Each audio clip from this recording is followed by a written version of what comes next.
आइए, आपका स्वागत है आपके अपने YouTube चैनल पर। लास्ट टाइम की अगर हम बात करें तो हम लोगों ने एक टॉपिक डिस्कस किया था, जहां पे अगर हम बात करें तो आरबीआई, जहां पर आरबीआई के इतिहास के बारे में हमने आपसे डिस्कस किया था। अब उसी के आगे अगर हम कंटिन्यू करें तो हम इंडिया में इंडियन बैंक सिस्टम, जो आई थिंक आरबीआई से पहले हमको डिस्कस करना चाहिए था, लेकिन उसके बावजूद हम पहले इंडियन बैंक सिस्टम को बहुत अच्छे से हम समझ लेते हैं। फिर आरबीआई के अंतर्गत जो कहीं ना कहीं पॉलिसीज आती हैं, जो आरबीआई मॉनेटरी पॉलिसी लॉन्च करता है, क्या क्या चीज़ें कहीं ना कहीं करने से मनी फ्लो करने से क्या होता है या मनी रिड्यूस करने से क्या होता है, उन सारी चीज़ों के बारे में हम डिस्कस करेंगे। तो आज जो हमारा टॉपिक है आपके बीच, उस टॉपिक का नाम अगर हम कहें तो यहाँ पर हम आपके सामने लिख रहे हैं इंडियन, बोले तो बैंकिंग, ये आपके सामने हमने लिखा सिस्टम, इंडियन बैंकिंग सिस्टम, ये आपका टॉपिक है। इंडियन बैंकिंग सिस्टम हमें समझने से पहले हमें इसके बारे में समझना होगा कि बैंक क्या होता है। तो जनरली यहां पर हमने आपके सामने लिखा बैंक। अब अगर हम आपसे पूछें कि बैंक का क्या मतलब है, तो शायद आप कहेंगे कि सर बैंक उसे कहते हैं जहां पर हम पैसा अपना जमा करते हैं, जहां से पैसा हम विड्रॉ करते हैं, उसको हम बैंक बोलते हैं। अपने अपने तरीके से हम कहीं ना कहीं अलग अलग वर्ड यूज करते हैं, जहां मनी डिपॉजिट होती है, मनी विड्रॉ होती है, वगैरह वगैरह। या अगर हम ऐसे भी बात करें तो आपस में हम बात करते हैं, किसी को कहते हैं ये तो जैसे बिल्कुल बैंक हो गए हैं। क्यों हम ऐसा वर्ड यूज करते हैं? तो बिल्कुल हमें बैंक के बारे में जानना है तो पहले बैंक का हम इतिहास देखें। तो बैंक शब्द का ही उच्चारण कहाँ से हुआ है, हम उसके बारे में पहले यहाँ पे डिस्कस करेंगे। तो यहाँ पर ये टर्म हटाते हुए एक नाम हम आपके सामने लिख रहे हैं। उस नाम की अगर हम बात करें तो वह नाम नजर आता है, बोले तो बेंचो। बेंचो नाम का एक ऐसा व्यक्ति, एक ऐसे देश का व्यक्ति, बिल्कुल उस देश का नाम लेंगे तो वहां से आप समझ भी जाएंगे कि बैंकिंग प्रणाली भी कहीं ना कहीं वहीं से लॉन्च हुई है। बेंचो नाम का एक ऐसा व्यक्ति जिसके पास कुछ भी नहीं था, उसके पास लेकिन आइडियाज थे कि कैसे पैसे को कहीं ना कहीं अर्न किया जाए, कमाया जाए। आज हम आप जानते हैं ना कि बैंक में पैसा रखते कहते हैं डिपॉजिट होता है, निकालते हैं विड्रॉ। ये सारे वर्ड बाद में ईजाद हुए हैं। जब बैंक जैसा शब्द आया है तो उसके बाद में ये सारे वर्ड ईजाद हुए हैं। लेकिन पहले हम बेंचो की यहाँ पे हम बात कर लेते हैं। तो बेंचो नाम का एक व्यक्ति जो था, उसके दिमाग में एक आइडिया आया। वह किसी एक व्यक्ति के पास पहुँचा और उस व्यक्ति से जाकर कहता है कि हमें ज़्यादा नहीं, आप 100 रुपये दे दीजिए। उस व्यक्ति ने कहा अगर हम आपको 100 रुपये दे देंगे तो उसके बदले में आप हमें क्या देंगे? बेंचो ने कहा कुछ नहीं, 10 दिन 15 दिन, एक टाइम की हम बात करें, मंथ, जो भी कहा कि 10 दिन बाद आपको हम कहीं ना कहीं 105 रुपये क्या कर देंगे, वापस कर देंगे। इस व्यक्ति ने कहा बहुत अच्छा है, इसने दे दिया। बेंचो मार्केट में दूसरे व्यक्ति के पास पहुंचता है और पूछता है आपको पैसे की आवश्यकता है? तो कोई एक सेकंड पर्सन मिलता है, यहाँ पे हम कर देते हैं ये फर्स्ट पर्सन हो गया, और यहाँ पे अगर हम कहें तो यहाँ पे हम लिख दें ये सेकंड पर्सन। तो सेकंड पर्सन जो है वो कहता है हमें आवश्यकता है। तो बेंचो ने कहा हम आपको क्यों दें? आपको आवश्यकता है तो हम आपके ज़रूरत के समय काम आ रहे हैं, तो हम आपको 100 रुपया तो देंगे, लेकिन इसके बदले में अगर हम कहें तो हम आपसे 110 रुपया लेंगे। और वही टाइम, जो टाइम यहाँ दिया गया था, वही टाइम यहाँ पे बेंचो ने इसको दिया। इस व्यक्ति ने कहा ठीक है। और जब टाइम आया तो दोनों के बीच अगर डिफरेंसेस कहें तो यहाँ पर जो बेंचो को जो प्रॉफिट हुआ वो 5 रुपये का हुआ। और यही प्रक्रिया कहीं ना कहीं यह कंटिन्यू यह व्यक्ति करता रहा और यह उस देश का एक बहुत ही धनाढ्य व्यक्ति बन गया। अब उस देश की गवर्नमेंट ने देखा, कहा बेंचो ऐसा कौन सा काम करता है कि क्या है, लेकिन सब प्रोसेस जब देखा तो कहा सब प्रोसेस तो लीगल है, अगले से पूछ कर देता है, अगले से पूछ कर लेता है, बिल्कुल रूल रेगुलेशन के अकॉर्डिंग। तो सरकार ने कहा क्यों ना ये चीज़ हम भी लागू करें। लेकिन सरकार ने कहा इसका नाम क्या देंगे, क्योंकि बेंचो ने कोई नामकरण नहीं किया था, बस पैसा ले रहा था, पैसा दे रहा था, यही प्रोसेस था। तो सरकार ने कहा क्यों ना जिसने ये प्रोसेस शुरू किया है उसी के नाम से हम करते हैं, उससे पूछते। बेंचो से पूछा गया क्या अगर हम आपके नाम का उच्चारण करेंगे तो आपको कोई दिक्कत? बेंचो ने कहा नहीं, हमें कोई प्रॉब्लम नहीं। और फिर बेंचो के ही नाम को अगर हम कहें तो उस देश की गवर्नमेंट ने क्या कन्वर्ट कर दिया? बैंक। और बैंक जहाँ पे ये शब्द आया या जहाँ पे ये हुआ उसकी अगर हम बात करें तो बैंक ऑफ वेनिस। अगर हम कहें तो हमारे एग्जाम में बैंक ऑफ वेनिस तो नज़र नहीं आता है, सबसे ज़्यादा बैंक ऑफ इंग्लैंड की बात होती है, क्योंकि बैंक ऑफ वेनिस एक शहर है और यह शहर है अगर हम कहें तो इटली में। और बैंक ऑफ वेनिस का जो कॉन्सेप्ट आपका यहाँ पर आया है, बैंक ऑफ, यहाँ पे लिखें वेनिस, वह 1173, मतलब सबसे पहला बैंक अगर हम कहें इटली में खुला। लेकिन इटली का नाम बहुत ही कम एग्जाम में नजर आता है, सबसे ज़्यादा नाम जो नज़र आता है विश्व में वह बैंक ऑफ इंग्लैंड का नज़र आता है, क्योंकि बैंक ऑफ इंग्लैंड के माध्यम से ही होकर कहीं ना कहीं इंडिया में, क्योंकि अंग्रेजों ने राज किया था और बैंकिंग प्रणाली भी इंडिया में जो है वो किसकी देन है, अंग्रेजों की देन है।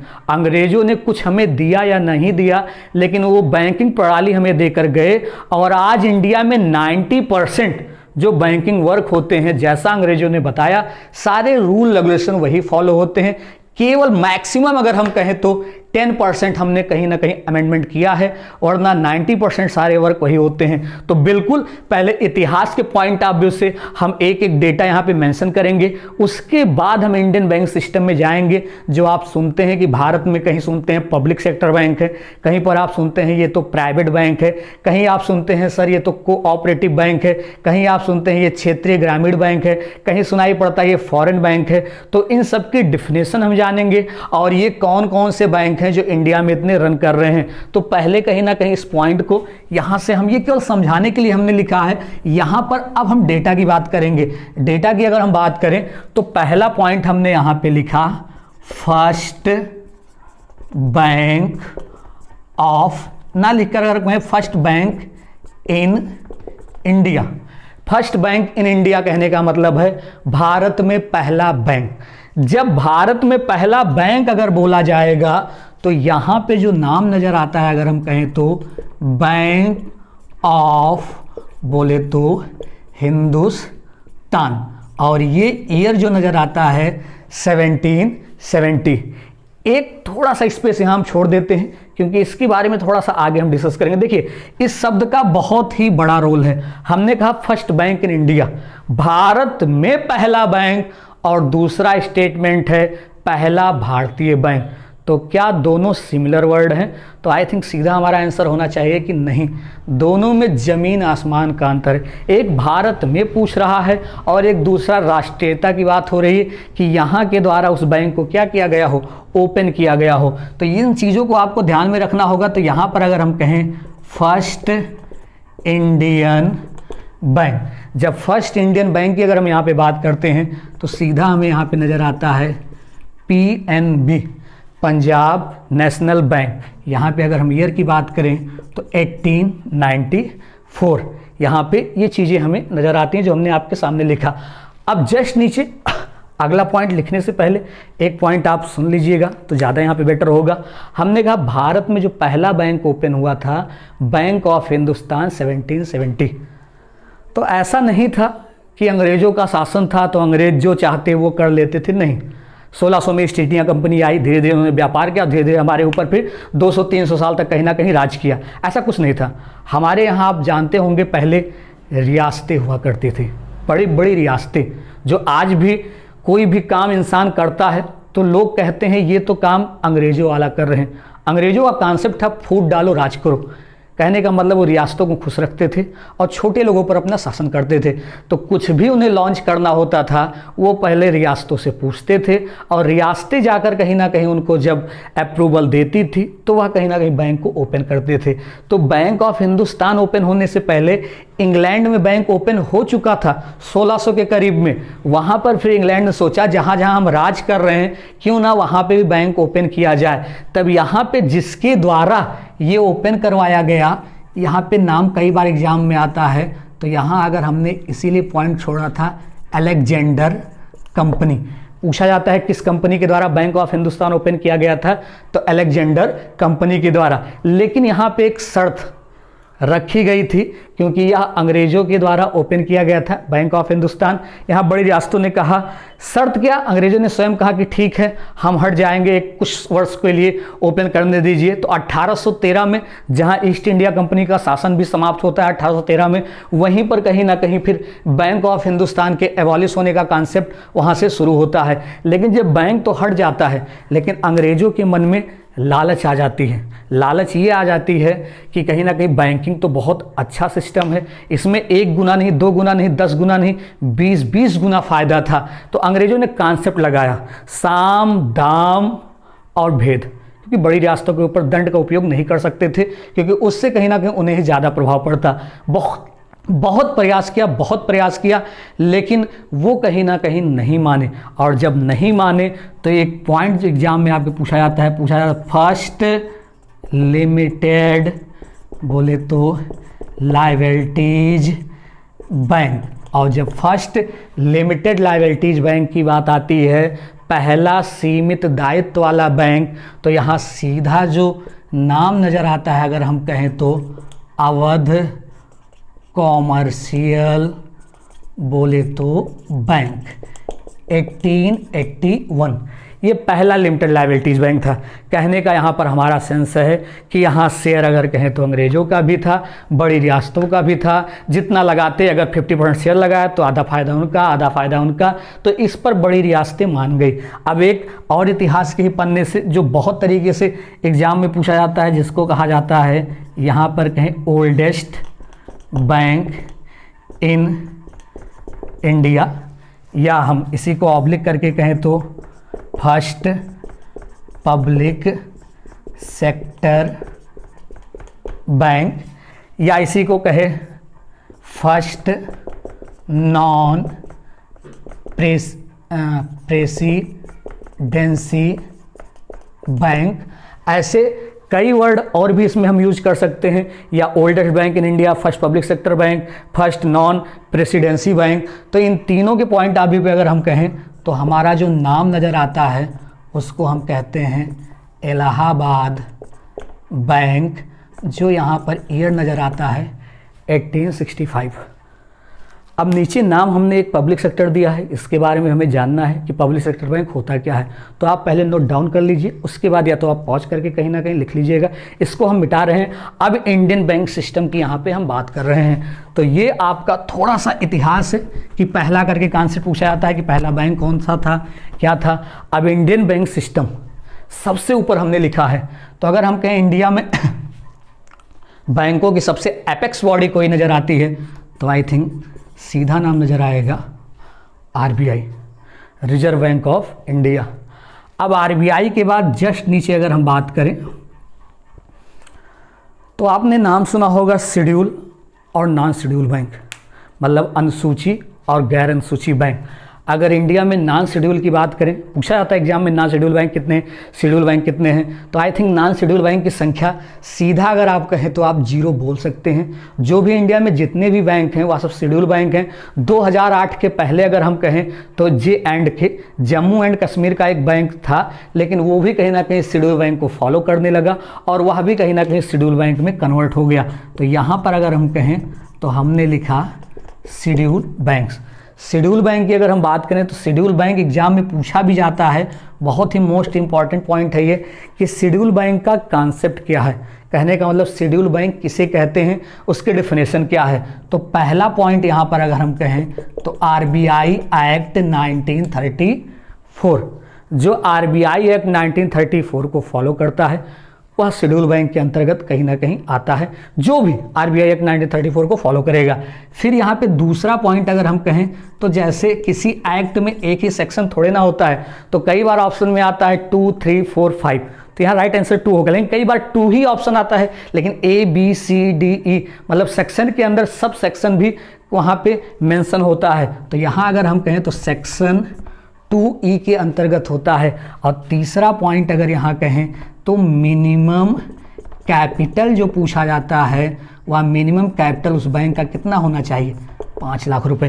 कई बार एग्जाम में पूछा जाता है इनिशियल कैपिटल या मिनिमम कैपिटल आरबीआई की, तो वो भी 5 लाख तो नहीं है, बस लाख हटाकर अगर हम कहें तो करोड़ बोलें। जो आरबीआई का इनिशियल कैपिटल था या मिनिमम कैपिटल था वह आपका था 5 करोड़। ये कई बार आपके एसएससी एग्जाम में भी पूछा गया है और बैंक एग्जाम में भी पूछा जाता है। यहाँ पे कंटिन्यू। अब इसके जस्ट नीचे स्ट्रक्चर हम बनाएं, ये हमने लिखा शेड्यूल। अब यहाँ पर हमने आपके सामने एक वर्ड लिखा जिसको कहते हैं कॉमर्शियल बैंक्स। इधर अगर हम कहें तो यहाँ पर अगर हम कहें तो नॉन यहाँ पर हमने लिखा कॉमर्शियल बैंक्स, 2 वर्ड हमने लिखा, कॉमर्शियल, नॉन कॉमर्शियल बैंक। अब यहाँ पहले इन्हीं शब्द को हम पकड़े, कॉमर्शियल क्या है, नॉन कॉमर्शियल बैंक का कॉन्सेप्ट क्या होता है। कॉमर्शियल को हिंदी में आप कहेंगे सर ये तो वाणिज्यिक बैंक होता है, और नॉन कॉमर्शियल आप बोलेंगे तो गैर वाणिज्यिक होता है। तो बैंक ही कॉमर्शियल नहीं होते हैं। कई जगह हम आप देखते हैं लिखा रहता है यह प्लाट जो है एक कॉमर्शियल प्लाट है, या ये घर है कॉमर्शियल। तो कॉमर्शियल का मतलब क्या होता है, पहले तो हमें ये समझना होगा। अगर कॉमर्शियल का हम मतलब समझ गए तो बहुत ही आसानी से हम बता सकते हैं कि हाँ ये कॉमर्शियल बैंक है। बैंक आप भूल ही जाइए, बस कॉमर्शियल का मतलब। तो बहुत ही अच्छा एग्जाम्पल और बहुत ही सटीक एग्जाम्पल हम आपको बता रहे हैं। मान लीजिए कोई दुकानदार है और उसके पास 2 लोग पहुँचे सामान खरीदने, एक उसके घर का मेंबर है और एक बाहरी व्यक्ति है। दोनों ने सामान खरीदा और दोनों ने कहीं ना कहीं क्या दिया, पेमेंट दिया, पैसा दिया। अब घर वाला बंदा तो अपना सामान लेकर चला गया, लेकिन जो बाहर वाला व्यक्ति था उसने उस दुकानदार की तरफ देखा और दुकानदार से तुरंत उस बंदे ने कहा आपने उनसे क्यों पैसे लिए, वो तो आपके घर के हैं। तब दुकानदार का स्टेटमेंट आता है कि सुनिए, ये जो हमने दुकान खोला है ये हमने घर के लिए नहीं खोला है, ये हमने कॉमर्शियल पर्पज़ के लिए खोला है। तो यहाँ कॉमर्शियल का सेंस बहुत ही सिंपल नज़र आता है, जिसको हम कहते हैं प्रॉफिट। जो प्रॉफिट मोटिव के लिए काम करते हैं वो हर चीज़ें कॉमर्शियल होती हैं। प्लाट कहते हैं कॉमर्शियल है, ऑब्वियस सी बात है, वो प्रॉफिट करने के लिए इतने का खरीदा उससे दुगने के बेच रहे हैं, इतने खरीदा फिर इतने बेच रहे हैं। तो वही कॉन्सेप्ट बैंक में भी है। जो बैंक प्रॉफिट मोटिव के लिए काम करते हैं वो सभी बैंक कॉमर्शियल बैंक कहलाते हैं, और जो बैंक प्रॉफिट मोटिव के लिए नहीं, डेवलपमेंट बोले तो विकास के लिए, समाज के विकास के लिए, जैसे आप नाबार्ड जैसे नाम सुनते होंगे, तो वह सभी अगर हम कहें तो नॉन कॉमर्शियल। लेकिन नॉन कॉमर्शियल से ज़्यादा अभी हमें कॉमर्शियल बैंक के बारे में समझना है कि कॉमर्शियल बैंक के अंदर अगर हम कहें तो कौन कौन से कहीं ना कहीं बैंक नज़र आते हैं। तो आई थिंक अगर इसके नीचे यहाँ पर हम लिखेंगे तो आपको हो सकता है ना दिखाई पड़े। इसको हम ऊपर ले जाते हैं। स्ट्रक्चर इतना अगर आप बना लिए उसी के आगे आप कंटिन्यू करिएगा, इसको मिटा दे रहे हैं। स्ट्रक्चर इतना आप खुद ही समझ लीजिएगा।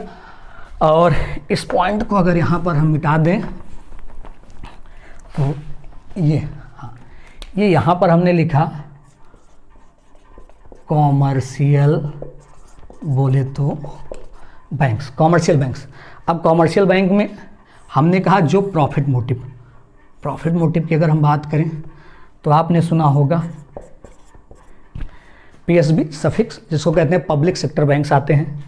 फिर अगर हम बात करें तो यहाँ पर आपने सुना होगा प्राइवेट बोले तो बैंक्स आते हैं। फिर अगर हम कहें तो यहाँ पे फॉरेन बैंक्स आते हैं। फिर यहाँ पर अगर हम कहें तो आरआरबीज, रिजर्व बैंक। एक पॉइंट और हम ऐड कर सकते हैं, लेकिन वो कॉमर्शियल में ही पार्टीशन उसका हम कर देंगे, जिसको कहा जाता है कोऑपरेटिव बैंक, जिसको हम कहते हैं सहकारी बैंक। सहकारी बैंक से बहुत अच्छे क्वेश्चन आते हैं, ज़्यादा आते भी नहीं। जैसे 3 सहकारी बैंक आप सुनते हैं, स्टेट कोऑपरेटिव बैंक या डिस्ट्रिक्ट कोऑपरेटिव बैंक या प्राइमरी सोसाइटी, जो भी आप सुनते हैं। तो कई बार एग्जाम में पूछा जाता है केंद्रीय सहकारी बैंक। केंद्र का मतलब हम सीधा समझ लेते हैं कि केंद्र सरकार से नहीं, केंद्रीय सहकारी बैंक जिला स्तर पर काम करता है। डिस्ट्रिक्ट कोऑपरेटिव बैंक को ही हम केंद्रीय सहकारी बैंक के नाम से भी जानते हैं। बहरहाल उसके बारे में हम आगे डिस्कस करेंगे। ये हमने पीएसबी सफिक्स मतलब पब्लिक सेक्टर बैंक। अब पब्लिक सेक्टर बैंक के अंतर्गत हम कुछ टर्म लिखते हैं, जिसको अगर हम कहें तो नेशनलाइज्ड, यहाँ पे बोले तो बैंक्स। जो नेशनलाइज्ड बैंक, हम नेशनलाइज्ड बैंक क्या होता है बिल्कुल आपको बताएंगे। और यहाँ पर आई थिंक अगर हम लिखें तो एसबीआई। केवल 2 ही टर्म लिखा हमने। क्यों? शायद अगर आप पहले अपडेट हुए हों, आज के कुछ दिन पहले, कुछ महीने, कुछ वर्ष पहले पढ़े हों, तो बहुत सारे बैंक यहाँ नज़र आते थे। एसबीआई एसोसिएट की भी बात होती थी, अगर हम कहें तो बीएमबी की भी बात होती थी, भारतीय महिला बैंक की भी बात होती थी, आईडीबीआई की भी बात होती थी। लेकिन इसमें कई सारे मर्ज हो गए, जो आगे हम जरूर बताएंगे किस किस समय मर्ज हुआ। पब्लिक सेक्टर बैंक भी कभी कहीं ना कहीं 27 हुआ करता था, फिर कभी 21 पे आया, 19 पे आया। आज मर्जर के बाद संख्या कहीं ना कहीं 12 बची हुई है, 12 पब्लिक सेक्टर बैंक है। लेकिन अभी हमने कहा इंडियन बैंक सिस्टम, और इसके इतिहास के बारे में हमें जानना होगा कि पहले कौन कौन बैंक थे, उसके बाद कब मर्ज हुए वो तो कॉन्सेप्ट कहीं ना कहीं हम बाद में समझेंगे। तो पहले इन्हीं 2 पॉइंट पे अगर हम बात करें, इन्हीं पे हम डिस्कस करें, तो एक वर्ड हमने लिखा है नेशनलाइज्ड बैंक। अगर इतना स्ट्रक्चर अगर आपने बना लिया हो तो बिल्कुल इस स्ट्रक्चर को हम हटा रहे हैं। स्ट्रक्चर को हटाने के बाद हम यहाँ पे पहले नेशनलाइज्ड बैंक के बारे में समझेंगे कि नेशनलाइज्ड बैंक क्या होता है। नेशनलाइज्ड बैंक जब हम समझ जाएंगे तो बिल्कुल हम आगे चीज़ों को समझ सकते हैं। तो यहाँ पर हमने आपके सामने लिखा नेशनलाइज्ड बैंक्स। अब नेशनलाइज्ड बैंक किसे कहते हैं ये आप बताइए। तो बिल्कुल नेशनलाइज्ड बैंक के बारे में 2-3 पॉइंट आप बोलते हैं कि सर जो अंडरटेकिंग गवर्नमेंट ऑफ इंडिया, तो पब्लिक सेक्टर बैंक भी तो यही होता है। लेकिन आप खुद समझदार हैं, यहाँ पे एक पीएसबी लिखा था, नीचे लिखा था नेशनलाइज्ड। पहले तो सिंपल समझ लीजिए। तो आप कह सकते हैं सभी नेशनलाइज्ड बैंक क्या कहलाते हैं, पब्लिक सेक्टर बैंक। लेकिन सभी public sector bank nationalised bank नहीं होंगे। जैसे बगल में एक हमने लिखा एसबीआई। अब एसबीआई आप कहेंगे सर एसबीआई का भी तो राष्ट्रीयकरण हुआ था। बिल्कुल एसबीआई का राष्ट्रीयकरण हुआ था, लेकिन जो इसका नेशनलाइजेशन हुआ था और जो एसबीआई का नेशनलाइजेशन हुआ था, दोनों में ज़मीन आसमान का अंतर है। वह किसी और एक्ट के अंतर्गत नेशनलाइजेशन हुआ था और ये बैंकों का नेशनलाइजेशन किसी और एक्ट के अंतर्गत करवाया गया था। तो इसलिए कहीं ना कहीं नेशनलाइज्ड बैंक में एसबीआई का जिक्र नहीं होता है। तो नेशनलाइज्ड बैंक का कॉन्सेप्ट तो बिल्कुल पब्लिक सेक्टर बैंक से ही लगभग मिलता जुलता है, जिसमें गवर्नमेंट का शेयर अगर हम कहें तो 50% या मतलब उससे क्या होता है एवब होता है। वो सभी बैंक अगर हम कहें तो क्या कहलाते हैं, नेशनलाइज्ड बैंक के कॉन्सेप्ट में आते हैं। एक बहुत ही अच्छा पॉइंट जो आप बहुत ही नॉर्मली समझ सकते हैं कि राष्ट्रीयकृत बैंक किसे कहा जाए। अच्छा, सबसे पहले राष्ट्रीयकरण किस बैंक का हुआ, तो आई थिंक अगर हम यहाँ भी बात करें बहुत ही सिंपल है। सबसे पहले राष्ट्रीयकरण जो हुआ था, यहाँ हम कॉमर्शियल की बात कर रहे हैं, नहीं तो सबसे पहले नाम अगर नज़र आए तो आरबीआई ही नज़र आएगा। ऐसा हम क्यों कह रहे हैं, तो लास्ट टाइम या तो हमने डिस्कस किया होगा या नहीं, लेकिन फिर भी बताया। जब आरबीआई हमने बताया कि आरबीआई कब इस्टेब्लिश हुआ, 1 अप्रैल 1935। चलिए स्थापना होगी। देश हमारा कब आज़ाद हुआ, 47 में। देश जब हमारा आज़ाद हुआ तो हमारे देश के जो पहले प्रधानमंत्री बने, जिनका नाम था पंडित जवाहरलाल नेहरू। पंडित जवाहरलाल नेहरू की अगर हम बात करें तो उनकी किताबें भी हैं। उन्होंने एक स्पीच दिया, पूरे देश के नाम बहुत भीड़ कि अब हम आज़ाद हो गए हैं, अब गरीबी दूर हो जाएगी, भुखमरी वगैरह वगैरह सब कुछ, बहुत सारी बातें उन्होंने की। उसी भीड़ से एक व्यक्ति खड़ा हुआ और उससे जितने भी गालियाँ देनी थी, जितने भी एब्यूजिंग वर्ड यूज करने थे, उसने पंडित जवाहरलाल नेहरू के लिए यूज किया। अब पंडित जवाहरलाल नेहरू के लिए यूज किया तो पंडित जवाहरलाल नेहरू मतलब उस बंदे ने ये कहा वही भूखमरी, वही बेरोजगारी, वही गरीबी, सब कुछ वही है, तो आज़ादी क्या है। तो ऑब्वियस सी बात है, वह देश के प्रधानमंत्री थे, तो पहले तो उस बंदे को संतुष्ट करना था और सेकेंडरी बात तो बाद में आएगी। तो पहले पंडित जवाहरलाल नेहरू ने उनकी बातों को सुना, उस बंदे की बात को, और फिर जाकर पंडित जवाहरलाल नेहरू ने कहा देखिए जितनी गालियाँ आज आपने हमें दी है, अगर इतनी गालियाँ आप अंग्रेज़ों के समय देते तो शायद आप वहाँ ना होते। तो सबसे बड़ी आज़ादी तो क्या हो गई, बोलने की आज़ादी, जिसको आज आप खूब यूज करते हैं, अभिव्यक्ति की आज़ादी। संविधान का इस्तेमाल करके कि अभिव्यक्ति की इतनी आज़ादी नहीं है कि आप किसी को गाली देंगे, वो भी एक लिमिटेड उसका क्राइटेरिया है कि दूसरा आहत ना हो। अब ऐसे आप सबको गाली देते रहेंगे और कहेंगे संविधान का हवाला देंगे कि नहीं हमारी क्या है, अभिव्यक्ति की आज़ादी है। तब जब पंडित जवाहरलाल नेहरू उस बंदे को शांत कराया, फिर जाकर पंडित जवाहरलाल नेहरू ने भी सोचा कि इस बंदे की बात में तो क्या है, दम है। तब जाकर पंडित जवाहरलाल नेहरू ने कहा कि ऐसा क्या किया जाए कि चीज़ें कहीं ना कहीं सही हो जाएं। तो जब ये बात आई तो पहला एक जो फाइनेंशियल इंस्टीट्यूशन अगर हम कहें तो आरबीआई नज़र आया, जो पहले स्वतंत्र था, जो पहले अगर हम कहें तो प्राइवेट भी नहीं बोलेंगे, सीधा अगर हम कहें, क्योंकि बना तो अंग्रेजों के समय था। अब गवर्नमेंट का कॉन्सेप्ट जो आया वो तो 47 के बाद आया, सरकार उसके पहले कोई कॉन्सेप्ट था नहीं। तब वहाँ पर सबने कहा कि बैंकों को कौन रेगुलेट करता है, आरबीआई रेगुलेट करता है, तो क्यों ना आरबीआई का क्या कर दिया जाए, नेशनलाइजेशन। कहने का मतलब जो संस्था पहले स्वतंत्र थी या निजी थी, जब बाद में उसका गवर्नमेंट ने अपने में अधिग्रहण कर लिया या अपने में मर्ज करा लिया, तब जाकर उसके लिए हम वर्ड यूज करने लगे कि इसका राष्ट्रीयकरण हो गया। आज बहुत हल्ला होता है कि यहाँ आरबीआई सरकार के ये है, वो कर रही है, सरकार आरबीआई को लूट रही है। नहीं, तो ये सारे रूल रेगुलेशन अगर हम कहें तो 1949 में ही अगर हम कहें तो बनाया गया था। तो आरबीआई का नेशनलाइजेशन पहली बार अगर हम कहें तो 1 जनवरी यहाँ बोले तो 1949 में अगर हम कहें तो बैंकिंग रेगुलेशन एक्ट 1949 के अंतर्गत हुआ। लेकिन हम आरबीआई की बात ना करके हम कॉमर्शियल बैंक में जो बात कर रहे हैं, तो ये जाकर पंडित जवाहरलाल नेहरू ने किया। उसके बाद कहा आगे हम कुछ और करेंगे, लेकिन उसके पहले उनकी डेथ हो गई कार्यकाल, क्योंकि सरकारी काम आप समझ ही रहे हैं इतना जल्दी से तो होता नहीं। बाद में फिर कई पीएम आए, लाल बहादुर शास्त्री आए, फिर उन्हीं की सुपुत्री श्रीमती इंदिरा गांधी 1969 के समय अगर हम कहें वो प्रधानमंत्री थी। फिर जब वो प्रधानमंत्री बनी तो उन्हें वो सारी बातें याद थी जो उनके पिताजी ने अपने देश से वादा किया था कि हम ऐसा करेंगे, गरीबी दूर करेंगे, ये करेंगे। तो उस टाइम जो आरबीआई में गवर्नर थे अगर हम कहें तो LK झा, लक्ष्मीकांत झा, जब बैंकों का पहली बार नेशनलाइजेशन हुआ था, मतलब जब सरकार ने कहीं ना कहीं प्रयास किया था, तो आरबीआई गवर्नर, क्योंकि आरबीआई पहले 49 में आ गई, तो सीधा श्रीमती इंदिरा गांधी ने कहा कि जाइए सभी बैंकों से कहिए अपना रोजा, क्योंकि वहाँ उनसे पूछा गया। कहने का मतलब श्रीमती इंदिरा गांधी ने उनसे पूछा ऐसा क्या किया जाए कि सभी लोगों को, पहले सूदखोरी ब्याजखोरी बहुत ज़्यादा थी, एक लोग के पास पैसा था वहीं सब सूद ब्याज लेते थे। ये चीज़ें धीरे धीरे धीरे खासकर 90 के दशक के बाद ये चीज़ें ज़्यादातर कहीं ना कहीं समाप्त हुई, क्योंकि उस समय कई कमेटी बनी और कई कमेटियों ने कहीं ना कहीं सुधार किया। लेकिन पहली पहल अगर हम कहें बैंकिंग प्रणाली में आज तक सबसे बड़ा अगर कोई काम हुआ है तो वह श्रीमती इंदिरा गांधी के कार्यकाल में ही कहा जाता है 1969 में 1969।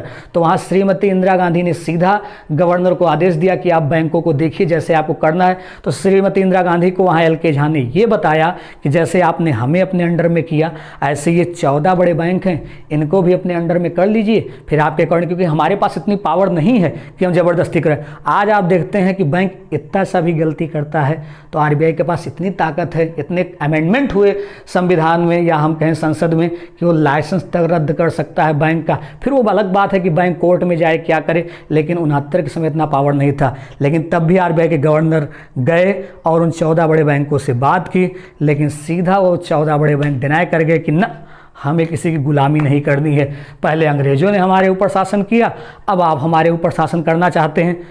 आकर उन्होंने श्रीमती इंदिरा गांधी को बताया। श्रीमती इंदिरा गांधी ने कहा चलिए ठीक है, कोई बात नहीं, नहीं करना चाहते हैं ना करें, कोई दिक्कत नहीं, आप उन 14 बैंकों की लिस्ट दे दीजिए।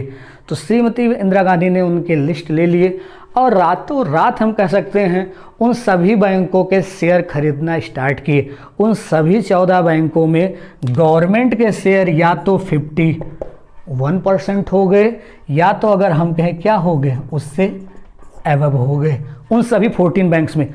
अब वो बैंक ना चाहते हुए भी 100 में जिसके पास 51 होता है वो इसका क्या होता है, मालिक होता है। वो या तो आप कहें श्रीमती इंदिरा गांधी की चतुराई, समझदारी, कुछ भी कह सकते हैं। एग्जाम में भी पूछा जाता है कि जो बैंकों का नेशनलाइजेशन हुआ था पहली बार, वो किसके द्वारा, ऑप्शन आरबीआई आता, सब आरबीआई टिक करते नहीं, आरबीआई का पहली बार में कोई रोल नहीं था। जो भी रोल था या तो ऑप्शन हो गवर्नमेंट सरकार, या तो प्रधानमंत्री मतलब पोस्ट हो, या नाम हो तो श्रीमती इंदिरा गांधी। इन्हीं के द्वारा अगर हम कहें तो पहली बार क्या करवाया गया था, नेशनलाइजेशन करवाया गया था, राष्ट्रीयकरण करवाया गया था। और उस समय जो बैंकों की संख्या थी 14 बैंक्स। ये ऐसे 14 बैंक थे जिनकी उस समय अगर हम कहें जो कैपिटल हुआ करती थी, अगर हम कहें तो वह कैपिटल कितनी थी, 50 करोड़, 50 करोड़ थी। ये मेजर बैंक में कहीं ना कहीं काउंट होते थे। तो ये तो मर्ज हो गए। इसी के आगे हम थोड़ा सा अभी बता दे रहे हैं, फिर आगे हम यहाँ पे बता रहे हैं कि 1980 में, अगर हम कहें 1980 में 6 बैंक स्वतः आरबीआई के पास गए सेकंड स्टेज, क्योंकि यहाँ पे बैंक का जो नेशनलाइजेशन हुआ था, अगर नेशनलाइज बैंक की बात करें तो कितने स्टेज में हुए थे, 2 स्टेज में हुए थे। तो ये हम फर्स्ट स्टेप की बात कर रहे हैं। तो फर्स्ट स्टेप में अगर हम कहें तो यहाँ पर हमने कहा 14 बैंक, सेकंड स्टेप 1980 जहाँ 6 बैंक का हुआ था। तो यहाँ पे अगर हम कहें तो यहाँ जो नेशनलाइज्ड की अगर हम बात करें, नेशनलाइज्ड जो जिसने किया था नेशनलाइजेशन, तो यहाँ सीधा अगर हम कहें पीएम या जीओआई या श्रीमती इंदिरा गांधी, जो भी लिखना चाहें। अब एग्जाम में ये भी आता है कि पहले स्टेप के वो कौन से बैंक हैं और सेकंड है, क्योंकि ये स्टैटिक पार्ट है। अपने आप में बैंकिंग का या स्टैटिक पार्ट है, इसको आप समझिएगा। स्टैटिक जीके में कभी दिमाग में ये मत लाइएगा कि केवल और केवल अगर हम कहें पार्क पढ़ लेंगे स्टैटिक होगा, नहीं। बैंकिंग का भी स्टैटिक पार्ट होता है और बहुत ही सिस्टमैटिक वे में आजकल अगर हम कहें तो एग्जाम में बहुत ही बोलबाला इसका होता है या तो करंट अफेयर्स का होता है, इसमें कोई दो राय नहीं। तो इस पॉइंट को हम मिटा रहे हैं। अब यहाँ पर पूछा जाता है कि पहले स्टेप में वो 14 बैंक, हाँ कुछ पॉइंट यहाँ हम नहीं लिखे हैं क्योंकि जब दोनों नेशनलाइजेशन हम बता देंगे तो हमें एक्ट भी बताएंगे कि एक राष्ट्रीयकरण अधिनियम कहीं ना कहीं 19 यहाँ पे 69 या वहाँ पे अगर हम कहें नेशनलाइजेशन एक्ट की अगर हम बात करें तो 1980 के तहत जहाँ पर किया गया था 14 बैंक और 6 बैंक का। तो 14 बैंक जो पहले स्टेप में हुए थे, जो सेकेंड स्टेप में हुए थे, उनका नाम पूछा जाता है। अब दिमाग में आता है कि हम कैसे बताएँ। तो फर्स्ट स्टेप के जो सभी बैंक हैं इसकी कोडिंग बहुत ही आसान है। यहाँ पर बिल्कुल जो आप पहले भी अपडेट करते आए हैं 1A, यहाँ पर अगर हम कहें तो 3B, फिर यहाँ पर अगर हम कहें तो 2CD, फिर यहाँ पर अगर हम कहें 2IPS, फिर यहाँ पर हम कहें तो 3U। 1A का मतलब ए से सिंगल बैंक, ए से सिंगल बैंक कहने का मतलब है ये आपका यहाँ पे हो गया इलाहाबाद बैंक। 3B का मतलब हो गया BOB, BOI, BOM मतलब bank of Baroda, bank of India, bank of Maharashtra. 2CD लिखा है, सी के बाद एक छोटा सा कॉमा लगा दें, मतलब सी से 2, डी से सिंगल हो जाएगा।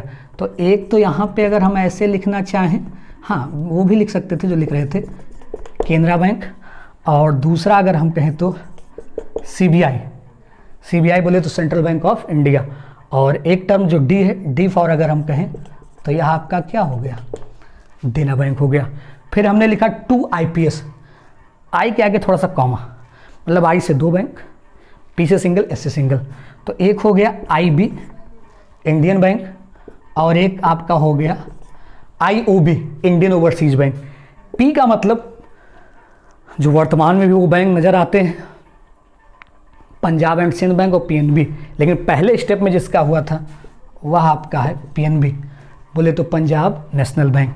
एस फॉर अगर हम यहाँ पर बात करें तो यहाँ सीधा अगर हम कहें तो नज़र आता है सिंडिकेट बैंक। SBI नहीं होगा, जो पहले कॉन्सेप्ट हम थोड़ा सा बोल चुके हैं। 3U, यू से 3 बैंक, कहने का मतलब यूको, यूनियन और यूनाइटेड बैंक ऑफ बोले तो इंडिया। शायद काउंट कर लीजिए तो 14 आपके बहुत आसानी से हो जाएंगे। यहीं से काउंट कर लेते हैं, इसको ना काउंट कर 1 3 1 4 2 6 7 2 9 10 11 और 11 3 14, ये 14 बैंक। अब सेकंड स्टेज के हमें बैंक बताने की आवश्यकता नहीं कि 6 बैंक ये हैं, क्योंकि एग्जाम कंपटीशन जो निकलता है वो सॉर्ट आउट करने से, क्योंकि 4 ऑप्शन आया और उसमें मान लीजिए 3 ऑप्शन फर्स्ट के, 1 सेकंड के, आपने कहा ये भी पढ़ा था, ये भी पढ़ा था, ये भी पढ़ा था, ये नहीं पढ़ा था, तो ये ऑब्वियस सी बात है किस स्टेज का होगा, सेकंड स्टेज का। लेकिन सेकंड स्टेज की अगर हम बात करें तो उस बैंक के बारे में भी हम बिल्कुल आपको बताएंगे कि सेकंड स्टेज में वो कौन कौन से बैंक आए थे। तो शायद आपको ये चीज़ें बहुत अच्छी समझ में आई होंगी, इसको हम मिटा दे रहे हैं। सेकंड स्टेज में अगर हम बात करें तो ये हमने लिखा सेकंड स्टेज, और सेकंड स्टेज की बात करें तो सेकंड स्टेज नज़र आता है 15 अप्रैल 1980। 15 अप्रैल 1980 में अगर हम कहें जितने बैंकों का नेशनलाइजेशन हुआ था वो आपके कितने बैंक थे, 6 बैंक थे। यहाँ पर अगर हम कहें जो कैपिटल, जो बहुत ही पूछा जाता है कैपिटल, वहाँ पर हमने क्या लिखा था 50 करोड़, लेकिन यहाँ पे कैपिटल जो हो गई थी वो कितनी हो गई थी 200 करोड़। यहाँ पर NAT मतलब नेशनलाइजेशन, यहाँ पे नेशनलाइजेशन अगर हम कहें तो किसने किया था, RBI। क्यों RBI की बात करें तो 15 अप्रैल 1980 6 बैंक स्वतः गए थे, RBI ने बुलाया नहीं था। क्यों? क्योंकि 69 में जब 14 बैंक सरकार के अंतर्गत आ गए और जब भी बैंक घाटे में जाते थे तो हर साल बजट पेश होता है, सरकार उनको पैसा दे देती, चलिए आप घाटे की हम क्या कर दे रहे हैं, भरपाई कर दे रहे हैं। अब ये और प्राइवेट बैंक या जो भी स्वतंत्र बैंक थे उन्होंने देखा कहा तो बहुत अच्छा स्कीम है जो आज तक होता रहा है। बजट में कभी आपने सुना कि प्राइवेट बैंक के लिए भी कहीं ना कहीं सरकार ने पैसा दिया हो? नहीं। जब भी सुनते हैं तो पब्लिक सेक्टर बैंक के लिए, जो भी काम करती है पब्लिक सेक्टर बैंक के लिए, ऐसे नाम आपको सुना। हाँ, इक्का दुक्का बैंक जो एक नया वर्ड मार्केट में निकला था, डीसिप बैंक। डीसिप का कॉन्सेप्ट जहाँ पर होता है डोमेस्टिक लेवल पे बहुत बड़ा, जहाँ आईसीआई या इन सबको कहीं कंट्रोल करने के लिए आगे बढ़ जाती है, लेकिन वो प्राइवेट की हम बात अभी नहीं करेंगे, बाद में ज़रूर हम उसके बारे में डिस्कस करेंगे कि प्राइवेट बैंक में भी कैसे हस्तक्षेप कहीं ना कहीं सरकार करती है, जिस पे कहीं ना कहीं लोगों का भरोसा होता है, या बहुत सारे अगर हम कहें तो उसके अकाउंट होल्डर उसके भी हैं, नंबर ऑफ ब्रांचेस के हैं, उसकी कैपिटल बहुत ज़्यादा हैं वगैरह वगैरह जो भी हम बात करें। लेकिन बजट में अगर हम कहें जो भी चर्चा होती है वो पब्लिक सेक्टर बैंक की बात होती है। यहाँ आप अभी भी देखते चले आए, जो मर्ज होता है ये चीज़ें मर्ज की जाती हैं, तो सरकार कभी प्राइवेट को मर्ज कराने के चक्कर में नहीं फंसती है, वो हमेशा आप देखते होंगे पब्लिक सेक्टर, क्योंकि एक लॉस में एक फ़ायदे में है, दोनों मर्ज कर दिया, बराबर हो गया, नो प्रॉफिट नो लॉस, सरकार को अलग से पैसा भी नहीं देने पड़ा। मतलब मर्जर के फायदे और नुकसान दोनों, हम एक ही चीज़ नहीं बोलेंगे कि सरकार ने किया तो सब फायदा ही फायदा है, थोड़ा सा अगर हम कहें तो डीमेरिट भी नज़र आता है। बहरहाल छोड़िए, यहाँ पे नेशनलाइजेशन अगर हम कहें फिर किसने किया, आरबीआई ने किया। एक बहुत ही अच्छा पॉइंट जो बार बार आता है नज़र कि नेशनलाइजेशन हो गया, फिर एक समय आया, नोट करके अगर हम कहें उस पॉइंट को, लेकिन उस पॉइंट को तो हम यहाँ पे बता दे रहे हैं, लेकिन जो बैंक मर्ज हुआ था वो तो यहाँ पे लिख देंगे, लेकिन वो 6 बैंक अगर हम कहें, आप कहते हैं कि सर 6 बैंक रहने दीजिए तब तो सही है, लेकिन उसके बावजूद आपको लगता है कि नहीं सर 6 बैंक बता दीजिए कौन कौन से थे, तो अब इसको ट्रिक बनाने की कोई आवश्यकता नहीं है, बहुत आसानी से आपको हम बता सकते हैं, या आप खुद भी समझ सकते हैं इसको। अगर हम कहें तो एक बैंक कौन सा था, आंध्रा बैंक था। एक अगर हम बात करें ओबीसी बोले तो ओरिएंटल बैंक ऑफ कॉमर्स। एक अगर हम बात करें तो जिसको कॉरपोरेशन बैंक कहते हैं, कॉर्प बैंक लिखा रहता है शॉर्ट फॉर्म में। एक अगर हम बात करें तो यहाँ पे नज़र आता है विजया बैंक। एक अगर हम बात करें तो यहाँ पंजाब एंड बोले तो सिंध बैंक। और छठा जिसको कहा जाता है न्यू बैंक ऑफ इंडिया, जिसको शॉर्ट फॉर्म में एनबीआई कह सकते हैं। तो शायद अगर हम कहें बहुत लंबे समय से, या हम तो आपके जन्म से अगर हम कहें जब से आपका जन्म हुआ और समझने लायक है, कंपटीशन में हम समझ रहे हैं कब मर्जर हुआ है, आपने इसका नाम ही नहीं सुना होगा। इन सभी बैंकों का नाम तो अभी लेटेस्ट में कुछ वर्ष पहले सुना होगा, ठीक है, अब कई बैंक आपस में इधर उधर मर्ज हो गए, वो अलग कॉन्सेप्ट है। तो सबसे पहले यहाँ अगर हम कहें तो 4 सितंबर 1993, 4 सितंबर 1993 को अगर हम कहें तो एनबीआई बोले तो न्यू बैंक ऑफ इंडिया, यहाँ पर हम ऐसे लिख सकते हैं मर्ज्ड विद पीएनबी, मतलब पीएनबी के साथ इसका क्या कर दिया गया, विलय कर दिया गया, उसमें मिला दिया गया। अब इसी पॉइंट को यहाँ पे, हाँ लेकिन इसके पॉइंट को लिखने से पहले ये 6 बैंक के आप यहाँ पे नाम लिख लीजिएगा। तो ये नेशनलाइजेशन बैंक का अगर हम कहें तो कॉन्सेप्ट था, और बहुत ही सिंपल कॉन्सेप्ट है, ऐसा नहीं कि बहुत बड़ी चीज़ है, बहुत ही सिंपल चीज़ है। बैंकिंग प्रणाली तो एक अर्थव्यवस्था है। अगर हम कहें विश्व में किसी भी देश की अर्थव्यवस्था सबसे मजबूत कब मानी जाती है, तो सीधा कॉन्सेप्ट अगर बोलें, जितना उस देश की बैंकिंग प्रणाली मजबूत होगी, समझ लीजिए उस देश की अर्थव्यवस्था भी क्या होगी, उतनी ही मजबूत होगी। मतलब बैंकिंग स्ट्रक्चर पर काफ़ी कुछ यहाँ पे टिका हुआ है। अब इस पॉइंट को यहाँ पर हम यहाँ पे हटा रहे हैं, अगले पॉइंट की तरफ अगर हम यहाँ पे बढ़ें तो यहाँ पर हमने लिखा अब पब्लिक सेक्टर बैंक्स कितने हैं, तो वहाँ पे अगर हम कहें एक में 14 लिखा था, एक में 6 लिखा था, एक मर्ज हो गया, तो नेशनलाइज्ड बैंक कितने बचे थे, 19 बचे थे। तो 19 जितने थे वो पब्लिक सेक्टर बैंक थे। लेकिन अभी हाल फिलहाल में बहुत सारे बैंकों का अगर हम कहें तो क्या हो गया, मर्जर हो गया।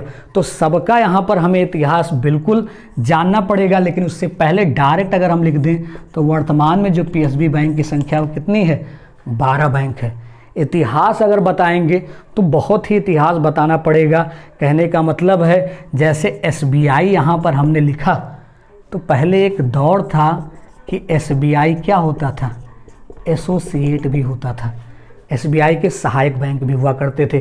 क्योंकि एसबीआई जब 1955 में आया था तो यह सब जगह कवर नहीं कर पा रहा था, तब जाकर एसबीआई ने अपना एसबीआई एसोसिएट, उसी की सब्सिडरी बॉडी, हम सहायक यहाँ पे बॉडी कह सकते हैं उसकी थी, जो 1959 में यहाँ पे कॉन्सेप्ट लाया गया था।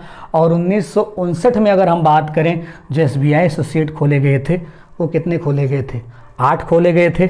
धीरे धीरे मर्ज हुआ, मतलब 2008 में एक मर्ज हुआ, फिर एक 2010 में मर्ज हुआ, और फिर एक समय आया 2017, मतलब जितना बचा सब मर्ज हो गया। अगर हम यहाँ पे कहना चाहें तो सब मर्ज हो गया। अब यहाँ पर अगर इस इतिहास को आप जानना चाहते हैं तो बिल्कुल यहाँ पे हम लिख सकते हैं, लेकिन पुराना इतिहास जानने से बेटर है तो सबसे लेटेस्ट में मर्ज हुआ है उसके बारे में बात करें तो सबसे लेटेस्ट अगर हम कहें तो यहाँ पर 2017 अप्रैल 2017 की अगर हम बात करें, जो पाँचों के पाँचों बैंक SBI में मर्ज हुए वो पाँचों बैंक थे कौन? तो बहुत ही सिंपल सा कॉन्सेप्ट है, ये आपने कंप्यूटर में एक नाम सुना होगा, HTTP hyper text transfer protocol, जो जनरली आपने नाम सुना होगा। ये ऐसे हमने एक इसको क्या कर दिया, ग्रुप में कर दिया। कहने का मतलब जैसे एक क्लास की अगर हम बात करें या एक संस्था की बात करें, वहाँ बहुत लोग काम करते हैं, सब किसी के अंडर में काम करते हैं। अब एक संस्था की अगर बात करेंगे, एक कोचिंग इंस्टीट्यूट की अगर हम बात करें तो उसमें सर्वे सर्वा कौन होता है? तो आई थिंक सीधा नज़र आएगा सर्वे सर्वा वहाँ का कौन होता है? BM। बोले तो ब्रांच मैनेजर, इस पॉइंट पे हम बोलेंगे।